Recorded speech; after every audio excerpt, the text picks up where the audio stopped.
Tudo bem, gente? Professor Fernando aqui para mais uma das nossas aulas de Direito Penal e Processo Penal. E hoje eu quero falar com vocês algumas curiosidades do inquérito policial.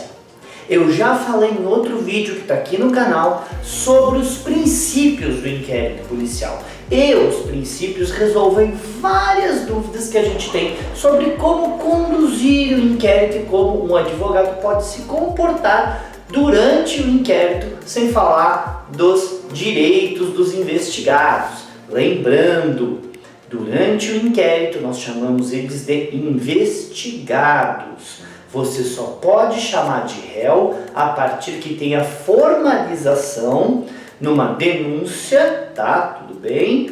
Ou que começa a ação penal. Se você chamar um investigado de réu antes, é crime, porque você está chamando ele de criminoso. Não faça isso, dá processinho, viu? Mas vamos lá, tá? Então, primeira coisa, a gente começa com a instauração do inquérito.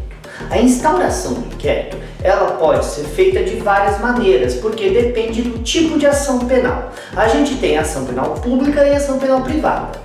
Na ação penal pública incondicionada, que são os crimes mais bonitos, mais parrudo, né? Tudo bem? Você não precisa de nenhum tipo de representação da vítima, porque às vezes a vítima nem está viva para conseguir fazer isso, tudo bem? Então pode ser por requerimento da polícia, do Ministério Público, de juiz, ex officio, tem várias maneiras. Agora, quando a ação penal pública é condicionada ou ela é privada, aí você vai depender do ofendido, ou melhor, da vítima. A vítima tem que ir à autoridade policial para a gente poder investigar. Mas por quê? Porque às vezes ela não quer. Ações penais privadas e ações penais públicas condicionadas depende dessa anuência, porque às vezes é uma coisa que afeta ela e ela ou não quer publicidade ou ela não liga. Ué, às vezes alguém falou uma coisa pra você que uma outra pessoa chega e fala: você vai deixar a pessoa falar isso, você não vai fazer nada? Você fala: ah, pelo amor de Deus, não vou me estressar com uma besteira dessa, porque quem decide é a vítima e não a pressão dos outros, tudo bem? Então, começou, está instaurado, tem a investigação policial. A polícia, né, como eu falei, tem vários meios para investigar. Então, só algumas curiosidades durante a investigação. Primeiro, uso de algema. O investigado, tá, pode ser colocado algema nele? Sim, desde que ele esteja apresentando perigo. Para quem é esse perigo?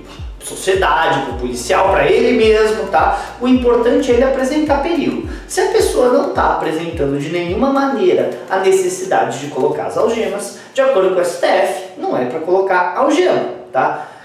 A pessoa que está sendo investigada tem que ficar presa? Não.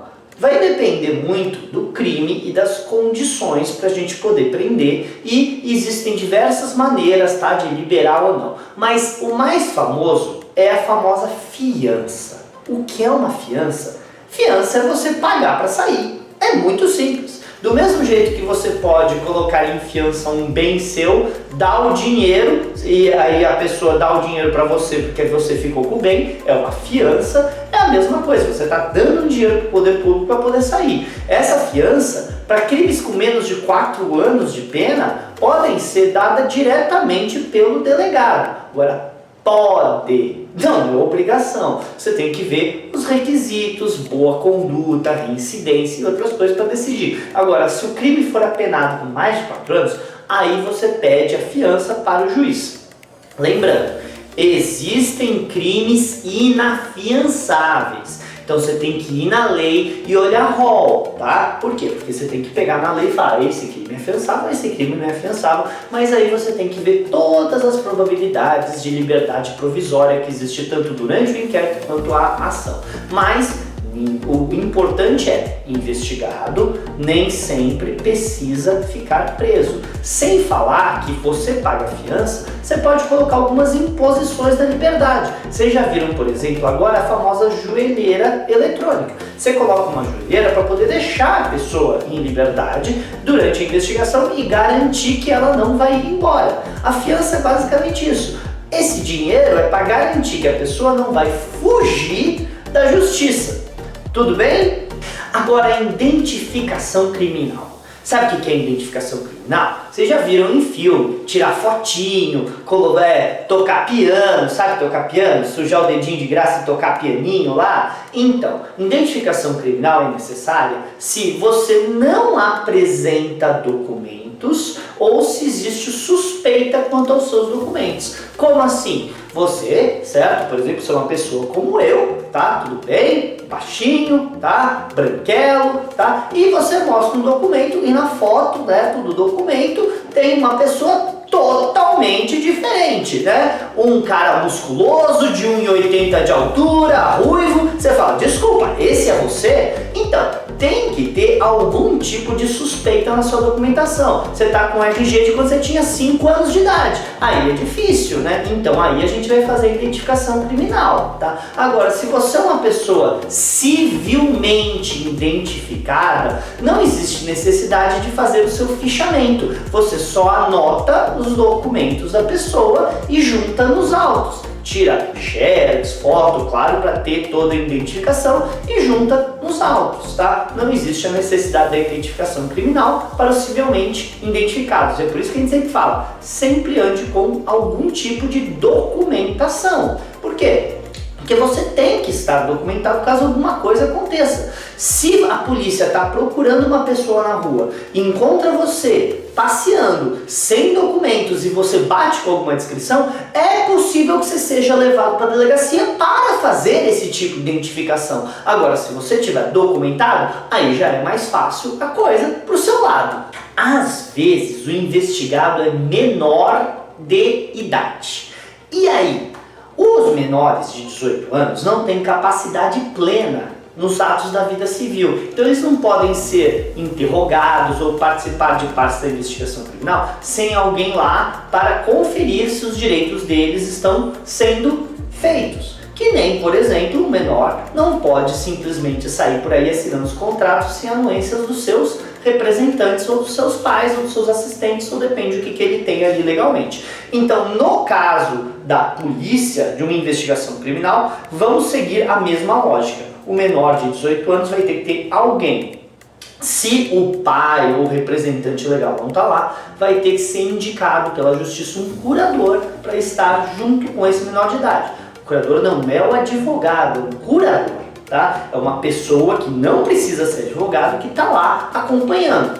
Agora, sempre bom você estar acompanhado do advogado também. Advogado é uma coisa importante, gente, tá? Você acha que não? Eu só vou responder umas perguntinhas? Aí você nunca sabe o que está acontecendo. Então, é bom, tá? Ir acompanhado de um advogado se está sendo chamado perante a polícia. Agora, também tem um outro problema, que às vezes a pessoa está detenta e está lá atrapalhando a investigação de dentro da cadeia ou da área de detenção. E aí a polícia pode pedir para o juiz decretar a incomunicabilidade do preso e ele não vai poder se comunicar com ninguém. Então, vamos dizer que nós precisamos fazer algum tipo de investigação, alguma coisa que você sabe que aquele preso vai atrapalhar. Você decreta a incomunicabilidade por até 3 dias e aí você faz o que você precisa fazer na investigação sem ele poder interferir, ainda mais no mundo de hoje, tão conectado. E a gente sabe que muitas coisas acabam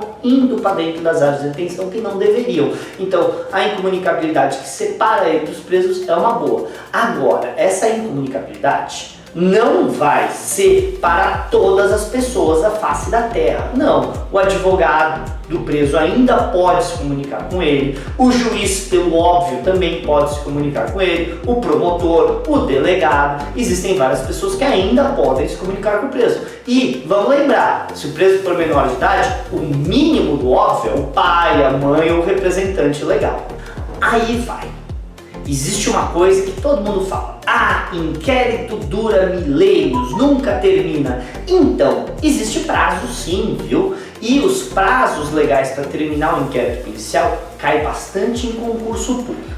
Então vamos lá. Se o crime é estadual, ou melhor, você está perante a justiça do estado, tá? Se o réu estiver solto, você tem que terminar as investigações em 30 dias. Agora, se o réu estiver preso, você tem que terminar ela em 10 dias. Aí você fala: professor, desculpa, a gente sabe que uma investigação policial não termina em 30 dias. É verdade, mas esses 30 dias do réu solto é prorrogável.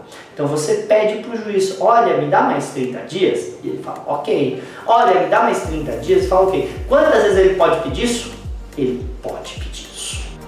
Porém, para o réu preso não dá para prorrogar prazo, tá? Mas como você faz então?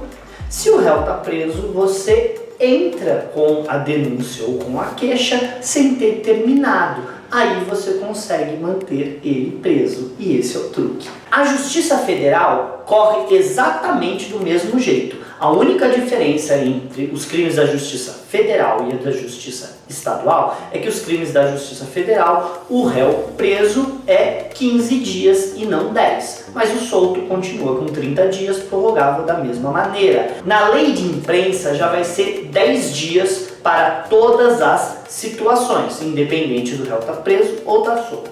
Agora, o interessante mesmo é a lei de drogas. A lei de drogas coloca que se o réu está preso, 30 dias não prorrogáveis. Agora, se o réu está solto, 90 dias prorrogáveis. Então, você não precisa ficar a cada 30 dias pedindo. Então, a gente pode ver que a lei de drogas está muito mais adéqua à realidade da polícia brasileira do que as outras leis. Então, basicamente, foi feito as investigações, lembrando que as investigações, tá, são para dar instrumentos probatórios para o quê? Para que o promotor possa fazer uma ação penal. E se ele entender que não tem indícios ali, ele não tem que dar continuidade. Isso, então, a gente está no encerramento.